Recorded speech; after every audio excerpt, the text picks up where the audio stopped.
Good morning. Hello. Welcome, everybody. How are we all right? Good. Welcome to day 2 of Radio Days Europe. As you may have noticed, the keen observers amongst you, we are in the round. This is like a Coldplay gig. I'm your Chris Martin, and it feels quite like cozy, okay, and intimate. So the idea behind this is we want to have an interactive session. So it's a conversation, right? We're going to have a conversation.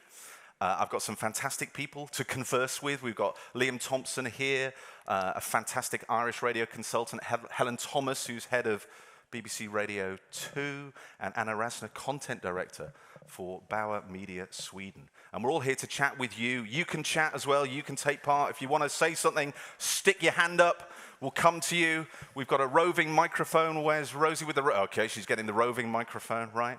And we're going to talk to you about our topic today, which is benchmarks. Benchmarks, the foundation of many successful shows. Many successful shows have lots of benchmarks. So we're going to dig into that. We're going to talk about what they are, how they work, different types of them. The good news is I've got no graphs at all to put on the screen. There are no graphs. Thank you. Yes. No graphs. And we've got the graph fan over there. But we have got some radio to play you. Yay! So we're going to listen to some stuff, okay, as we go along. All right, let's kick it off. Helen first. How would you define a benchmark on a radio station? What is it? Well, I would say a benchmark, it's a feature. We call them features. And you use them in your radio show to signpost certain moments. So the audience there's a sense of familiarity. The audience can plot their day according to what is happening on the radio station at a particularly given time. And is that the main benefit of them, the familiarity of having something there at the same time, right? Absolutely, yeah, absolutely. Okay. All right, and Anna, strategically, would you say it's important to think about those strategically? So you don't just put on a benchmark because you fancy it. It's got to fit the station strategy, right? Exactly. I think they have to be in line with the rest of the content strategy for that show and that station. And well performed, they can really strengthen that strategy and the character of the host or whatever you're looking for. Okay, so not just random things to do. There's a reason that we're doing these things. And Liam, you a fan of benchmarks? Have there been lots of benchmarks on the stations you've programmed or worked with? I love and I hate them. And I think the critical thing with all of these things is you really need to think it through before you invest in it and you commit to it. Because, if you do it right, it should run for years and years and years, and your station kind of becomes known for it. If you do it wrong, you end up with something that the presenters hate, that the listeners potentially hate. And once you start to interfere with how people form habits and the attachment they have for your station, it gets very difficult. So it's hard to fix a benchmark once it starts to break. And when you hear the presenters going, "It's time for the crazy wheel," you're like, "Oh no, we have a problem here." That nobody likes it at that point. Yeah, well, that's not a real benchmark. We're going to come on to the longevity of them and how to fix them maybe a little bit later. Who has benchmarks on their station then? Does everyone have benchmarks on their stations? Yeah, okay. Who's got a benchmark they want to share with us, a daily thing? Who's got a daily benchmark that they want to tell us about? Okay, we got one over there. This might be the greatest. No, he doesn't. Okay. The greatest idea. I know Dennis Audic here, who hosts the fantastic morning show at Radio 1 in Slovenia. You have benchmarks on your show. I know there is one at 7:40 every day. Tell us what it is. It's a morning chronic. It's stories every morning. It's a new story. We have impersonating famous people, and we add some imaginary characters in there, so it's a comedy feature. Comedy feature, and it's been running for like many years now. I think 15 years. 15 years. Wow. At the same time. At the same time. Okay. Wow. 15 years at the same time, and one of the most popular features on the radio station, of course, alongside and your show. he is a benchmark. You are a benchmark, okay. Okay, you appear on a show as a benchmark. Yeah, it's a different radio station in our country, but I remember I haven't even worked on radio station, and I listened to him. He's some kind of, I don't know, you tell us. I'm like the obvious thing is in the model. The guy came on the radio and talk and go. Should be funny, should be smart, Yeah. and people should love it. So, and what is interesting that I work in radio, which is for youth. So, and for this, I think. Being a 20 young man year, yourself. or almost 20 years. I just grown up. The team is changing everything, but the people still love me. So I'm People still love me. I'm real good. Of course we love you. Yeah. But thank you for that, and thank you, Dennis. It's a really interesting point. A character on a show can be a benchmark, and and you can move forward with that. Weekly benchmarks then. You can have daily ones, you can have kind of weekly ones. Are you a fan of a weekly benchmark or not particularly? So something that happens once a week. They're harder to get that loyalty to, and the kind of some of those things kind of float in and out. So, you know, there's things like sort of misheard Monday, where you know you take people the lyrics they've misheard and so on. But those things never feel like they're long-term benchmarks for me. I do think you can have station ones that run across the station over a long period of time. And Spin's 5-word weather was one that has been running for 20 years. 5-word weather. Weather in 5 words. The weather in 5 words. Okay. Have you got an? I'm going to ask you on the spot now. Give us an example of 5-word weather. This is always my interview question for people who were potential PDs for Spin was, give me a 5-word weather, and they'd go, I knew you'd ask me that, and then you go, and they're like, oh well. So the one that I loved the most, because we got a complaint about it, was there was a patch of really bad weather in the summer, and we got a complaint from someone who felt that the 5-word weather hadn't appropriately dealt with the weather. Okay. But the 5-word weather in question was, it's like Christmas in July. There we go. We know the weather. It's like Christmas in July. Okay. 5-word weather. I quite like the occasional benchmark, which appears, it's like in your box of tricks, and you can kind of pull it out and pop it on the radio station at any time, so it becomes a kind of regular thing. Helen, you have one on Radio 2, which is Piano Room. Tell us a little bit about Piano Room. Yeah, so Piano Room was what I would call a peripatetic feature. A what? I don't even know what that means.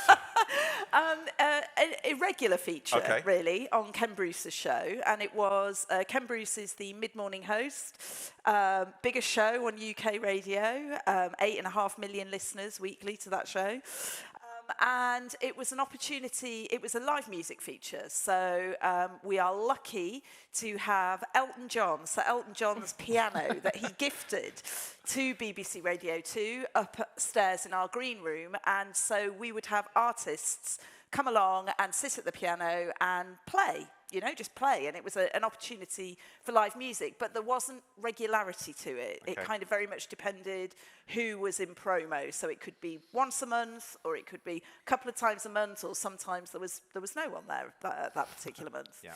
And then you took that and turned it into a limited run benchmark. So this is taking something that occasionally appears on the radio station and then putting it in a concentrated form, yeah? So this was really about, because it kind of drove me mad that we would have these like amazing artists performing, and people just didn't know when it was going to happen. And we did some research that showed the audience awareness of Piano Room was relatively low.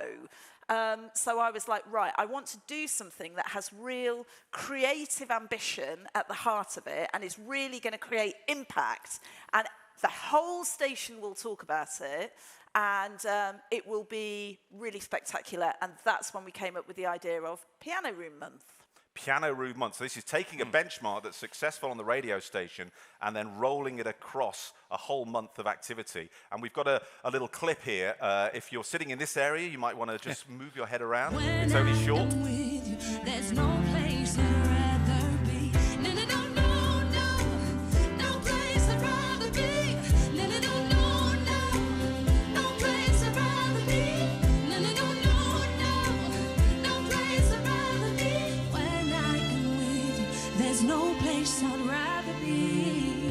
And if somebody hurts you, I wanna find. My hand's been broken one too many times. I use my voice, I'll be so damn rude. Was they always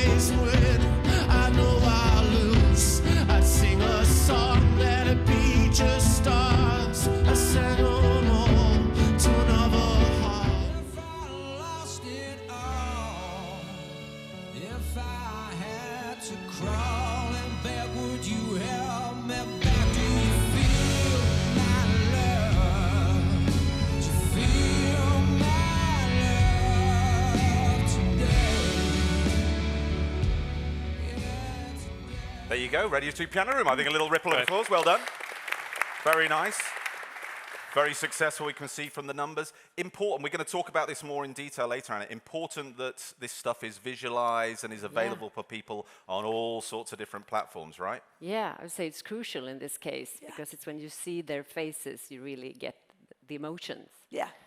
So I think maybe we'll talk about that later, but today we have to use all the platforms that we can to attract listeners to our stations, and we have to be where they are. So you probably reached out to people who didn't listen to this through social media platforms that you publish this on, and Yeah. then they find their way to the station. station. Yeah. So we need to be where they are. Yeah. At any time, put your hand up if you've got a question for any of our people live here in track 2, and we can field your questions with our microphone. Let's talk about different types of content. Interaction with listeners then. So it's a great opportunity to have interaction with listeners. Would you agree, sir? Yeah, I think so. It's and ideally more than one listener. I think that kind of 2 listeners head to head can be really good, and that you get engagement and a different kind of, you get to hear more of the people who listen to the station. Those kind of listener points in the show are really critical, and getting that voice of the audience on air is absolutely essential. And too many shows just talk to each other. You know, the more people you have on the show, the more they talk to each other. And That's a good line. The more people you have on the show, the more they talk to each other.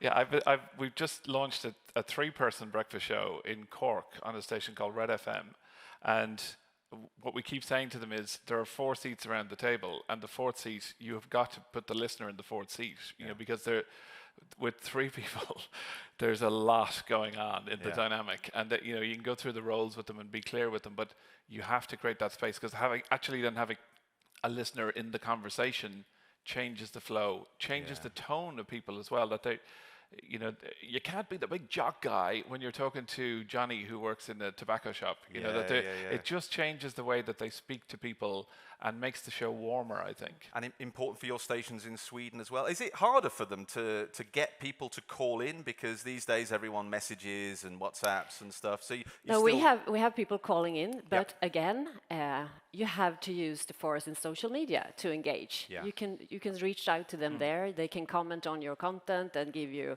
tips or ask questions. So I think just be out there and use that. I've got a nice example I want to play you of a little bit of listener interaction benchmark, and this is from Heart in the UK, which is one of the biggest commercial stations in the UK.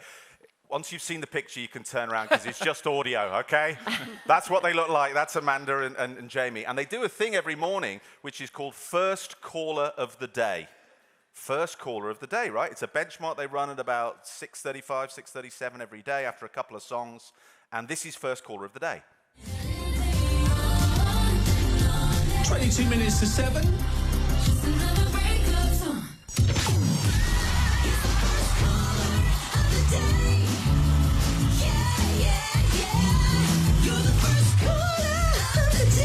It's Monday morning. It's good to be back, Jamie. Isn't it? Lovely to have you back.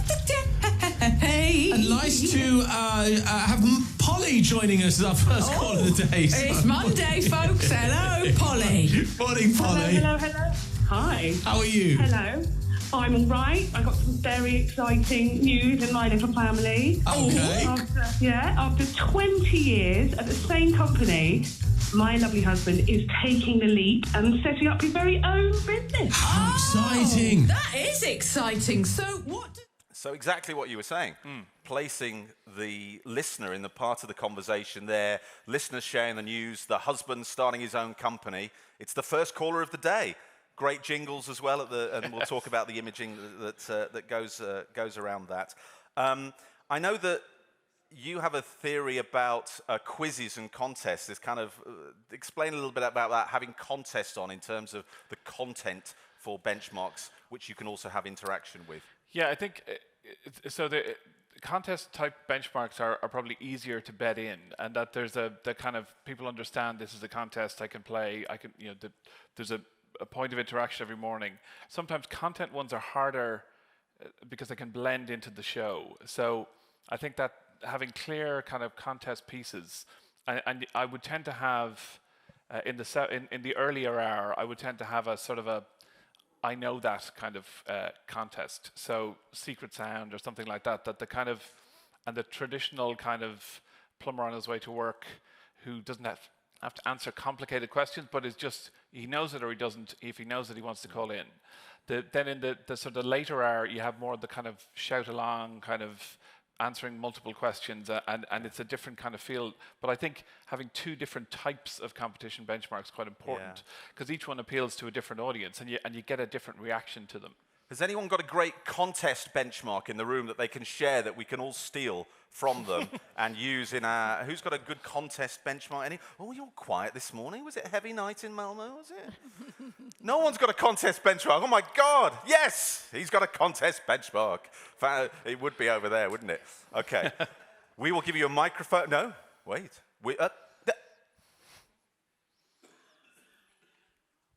Anssi Honkanen, I'm actually a talent coach in Finland, Bauer Media Finland. Fantastic. This is a weird one. Okay.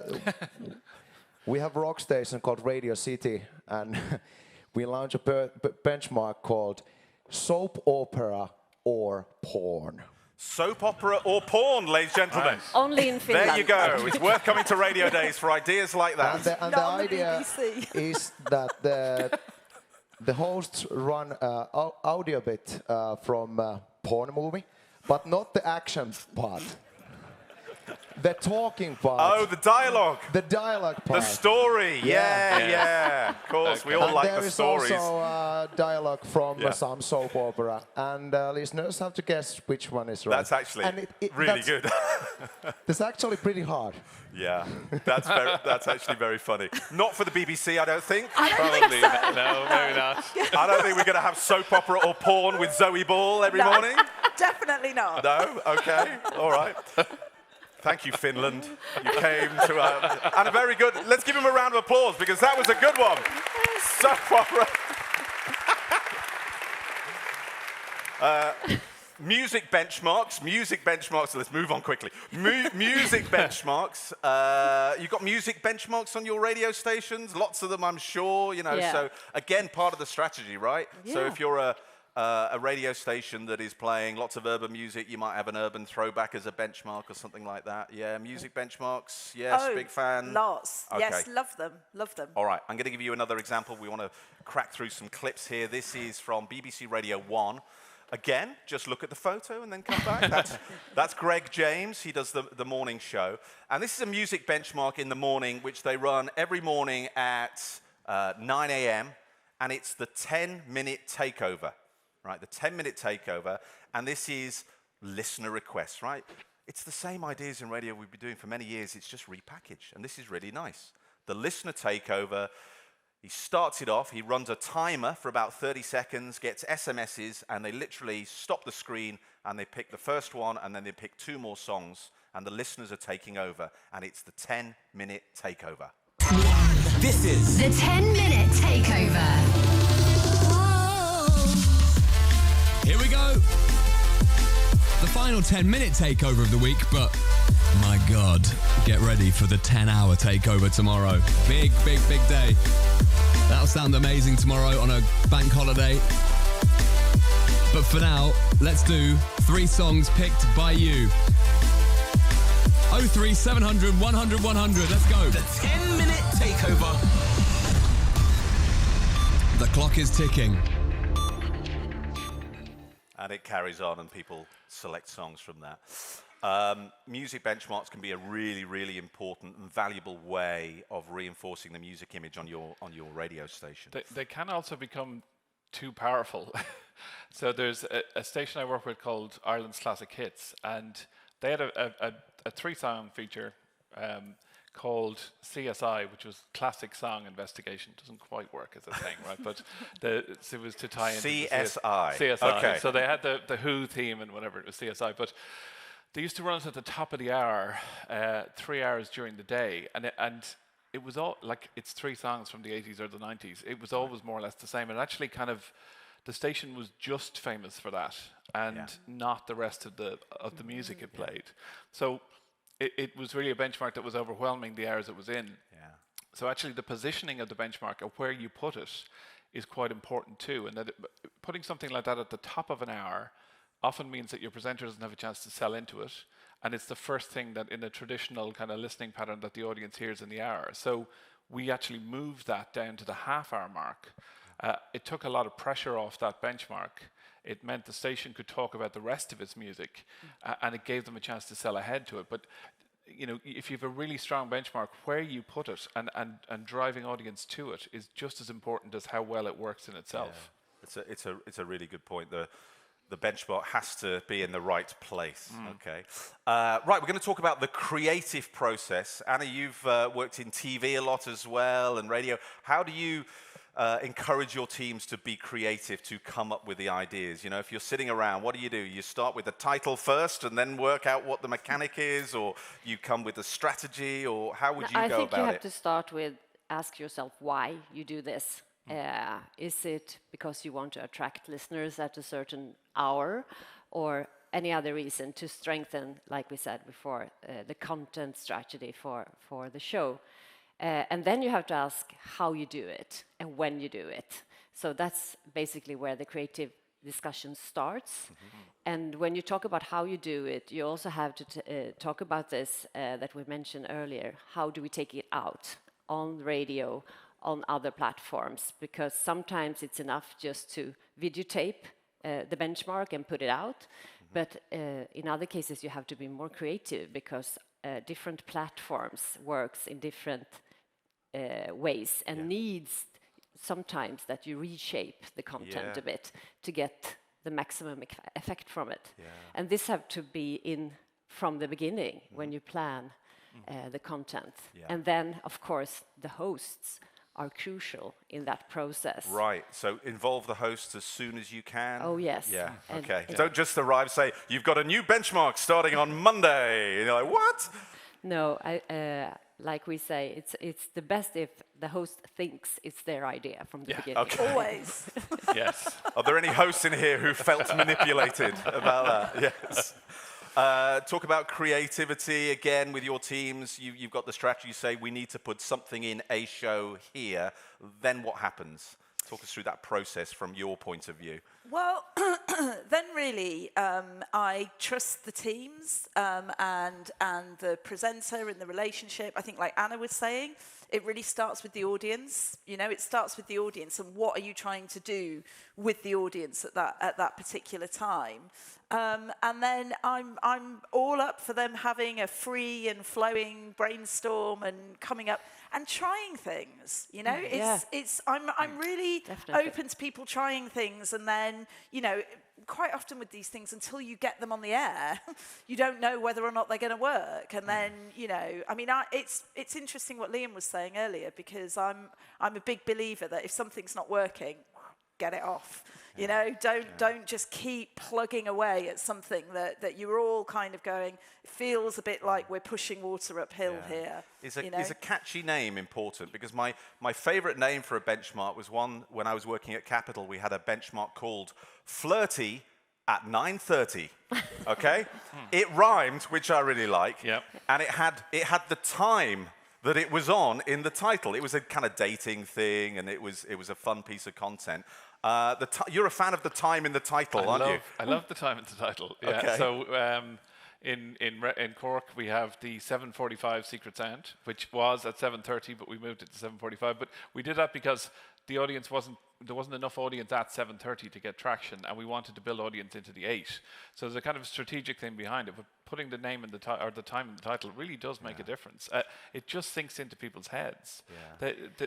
The building of that habit with the audience and getting them to, you want them to know that if they're not on the bus by the time they hear it, you know, that once you get to that level of habit, that you really have them then, you know, and that anything you can do to help to bed that in, time in the title, rhyming titles. It's always easier in English to find a catchy name. Yeah. Is that true?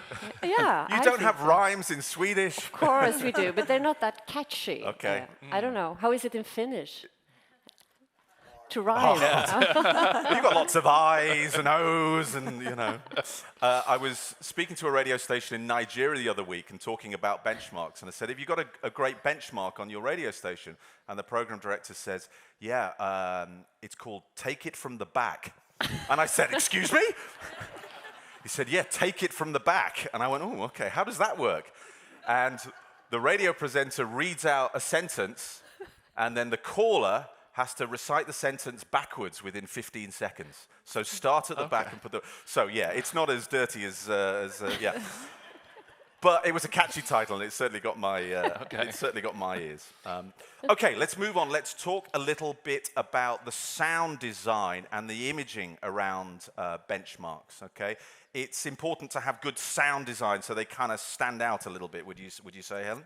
Yeah, I mean, I think it's mixed economy, but if you have a kind of set piece, a big set piece, then you want to image and brand it properly. It's that little audio trigger, it's the way that jingles work and all that kind of stuff. We've got an example. Tell everyone what Popmaster is, and this is, it's hard to kind of convey. It's like the biggest benchmark on the biggest show on the biggest station. So this is kind of like an institution really now, isn't it, I guess? It is, yeah. Okay, so yeah.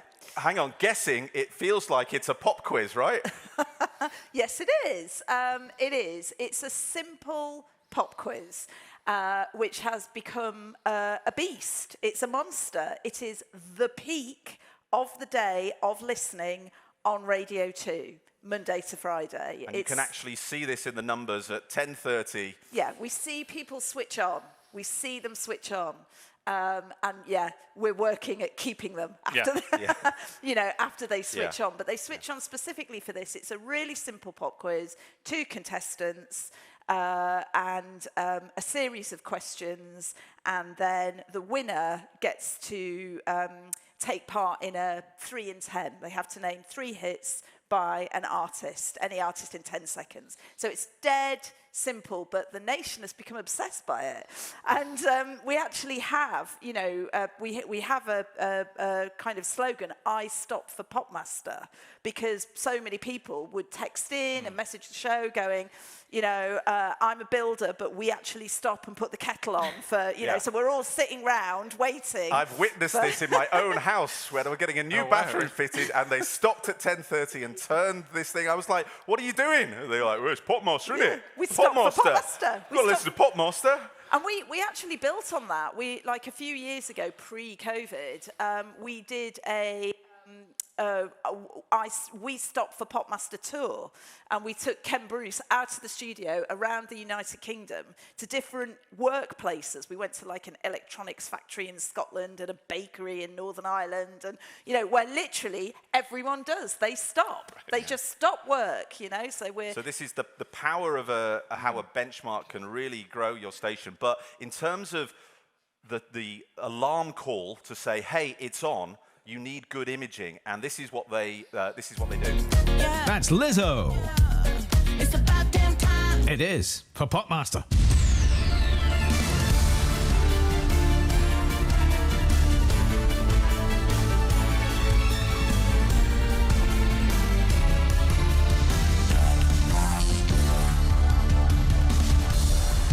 Here is the quiz, and from Lichfield first today, we are talking to Tom Roberts. Good morning, Tom. Good morning, Ken. How you doing? I'm well. Yourself? And off we go on Popmaster. And that theme, it's kind of a bit like Who Wants to Be a Millionaire, something like that. It's like this moment, and if you have the radio on passively, just in the background, you're there doing your work, and then I hear that, and I go, oh, it's that Pavlovian response, and I turn the radio up. So having great imaging can work. We're going to play a clip from 98 This FM. would have been a great moment for a graph, by the way. There's never a great moment for a graph. That was a great moment for a graph, right? No, we don't want graphs. Just in terms of, and I think that's really good, Helen, the way you can see exactly how the station flows from that. If you're not looking at your station on a graph, don't look at numbers in an Excel sheet, please. Look at numbers on a graph. And particularly in shows and breakfast and stuff like that. And I know we're not allowed to have graphs today. I've loads at home. But it just helps you to see when they come in, where they go after, whether they stay or don't stay. And there's something in your brain that when you see it on a visual and you see the bump that you get from a benchmark, you go, okay, this is working, or if there's a hole, you go, okay, this is not working. But it's so important to measure the success of your benchmarks. No, I agree. The 98 FM example, you're going to play around imaging. So this is, tell us the name of the benchmark again. So, you're going to know there's going to be the time in it, and it's going to rhyme. So it's the 915 Mystery Machine. The 915 Mystery Machine. Hey, and how does that work? So this is a kind of a conceptual. So the idea with this was that the breakfast show on 98 was up against a really big show on FM 104. So the long-running rivalry. The 104 show wasn't particularly strong between 9 and 10. So the notion was we could actually build some audience and build some content with the 98 FM show in the 9 to 10 hour and start to pull audience away from that 104 and take some of the peak out of them and then build into it with a talk show at 10 o'clock. So there's a strategy behind it. The mechanic is? So the mechanic is a rotating mechanic. So the concept is there's this machine in studio, and it's a kind of a Willy Wonka steampunk kind of machine.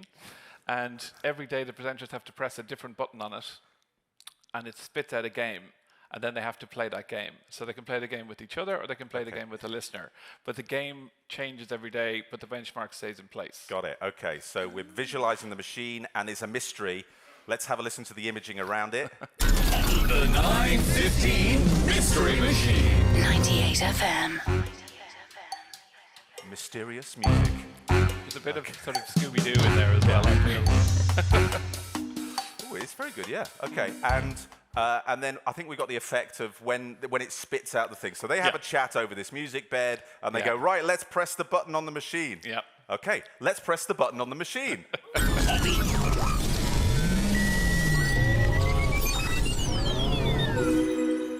So a little card pops up visually. You can hear it in your head, and then they play the game that's on the card. So it could be the last note guessing game, or alphabet acrobatics, or there's a whole load of different simple kind of games you can play, but it's the mystery of what it's going to be each day is the kind of extra draw to it, and it stops them getting bored and going, it's time for 915 Mystery. Yeah.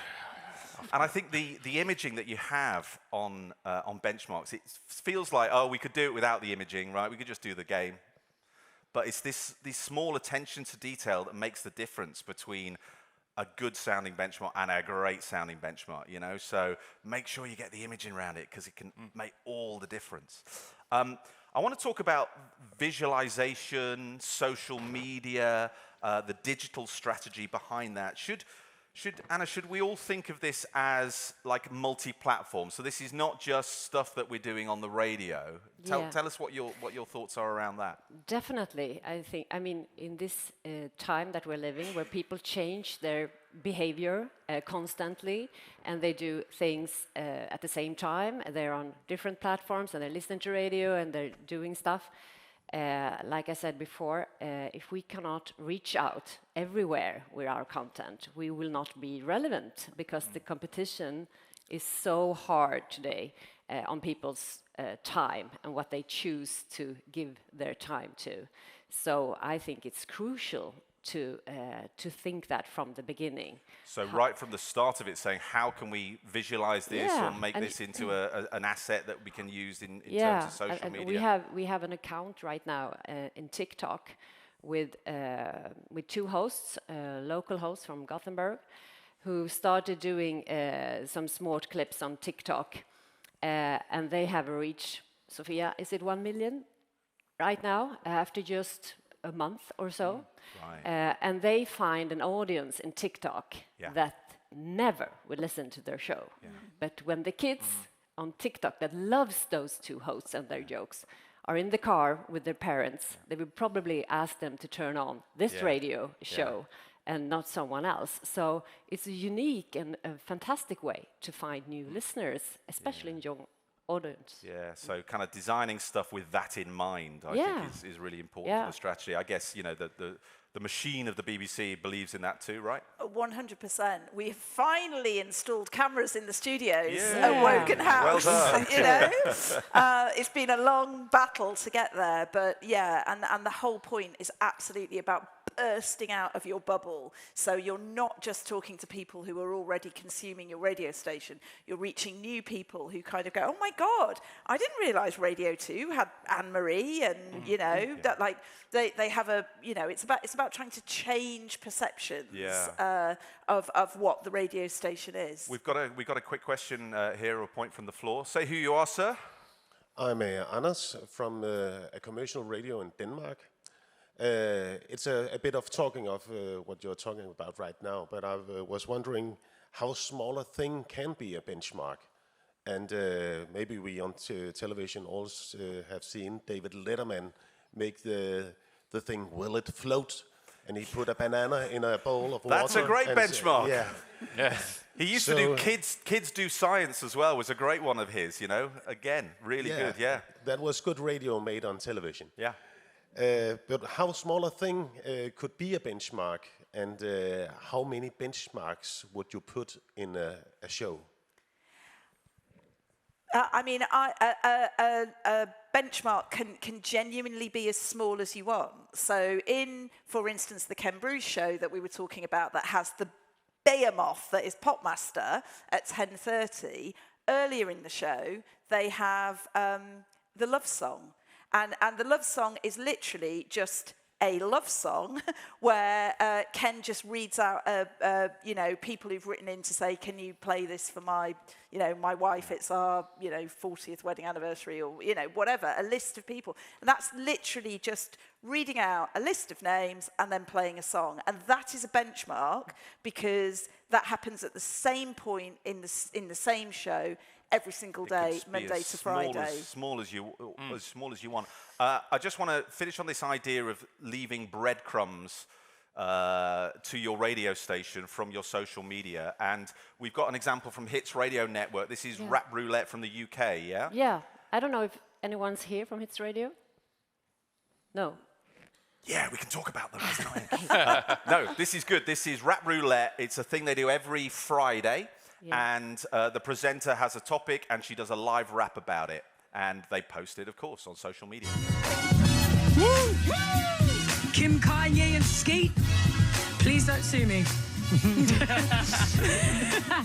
Yo, I gotta testify. The Kim Kanye saga's intensified. Kim dropped the West name, that's verified. And she's legally single certified. Now she's rolling with Pete out in these streets. Ye sending out tweets that he soon deletes. They be dropping the receipts out to all the peeps. And for some reason Kanye calls Pete Skeet. Over the past few weeks, Skeet started to speak. He's been texting straight beef while he's in the sheets, saying I'm in bed with your wife just the other night. And he's got Kim's name branded in plain sight with a hot iron burn straight into his chest. A permanent scar you can see through his vest. Then Kanye's account on the gram got suspended just when you thought that the saga had ended. Ask me why. Pete Davidson's about to go and fly with that Jeff Bezos guy. He's about to touch the sky on the Blue Origin flight. Pete's the guy who got a free ticket rocket to the sky. He beat Kanye, but he'll find some way to make the beef touch the sky. So good, so good. I saw that and it made me want to. Yeah, come on, give her a clap. It's really good. I saw that. It made me want to listen to the show. Right. All right, we are rapidly. Believe it or not, we're rapidly running out of time. This is it. This is it. So, final thoughts. Share us a final thought, a word of wisdom that people can write down and say it was worth going to Radio Days Europe because Liam said. So no pressure, but I'll give you one of the things that I say to presenters, which is, and it's about habits and the importance of habits. If you put your hand out in the morning for toothpaste and you get tomato ketchup, you're not happy, right? So when you've created a habit, be very careful with how you treat that habit and treat the benchmark with respect. I love that. It was worth coming for that. Any final word of wisdom for our fine people here today? I would say trust the content. We were talking about imaging before, and of course it's really important, but don't overdo it. The content has to be the idea, and then you can add all that glitter around it. But trust the idea. Have a good idea. Trust the idea. Helen, final thought? I would say be creative. You know, try stuff. Try stuff. Absolutely try stuff. And if it's not working, get rid of it fast. You know, that would be my tip. we are out of time. Being radio, we like to have a clock finish, so it is 9:45. Please give a massive thank you to Anna, to Helen, to Liam. Thank you very much. Thank you. Thank you. Thank you. Thank you. Thank you. Thank you. Thank you. Thank you. All right.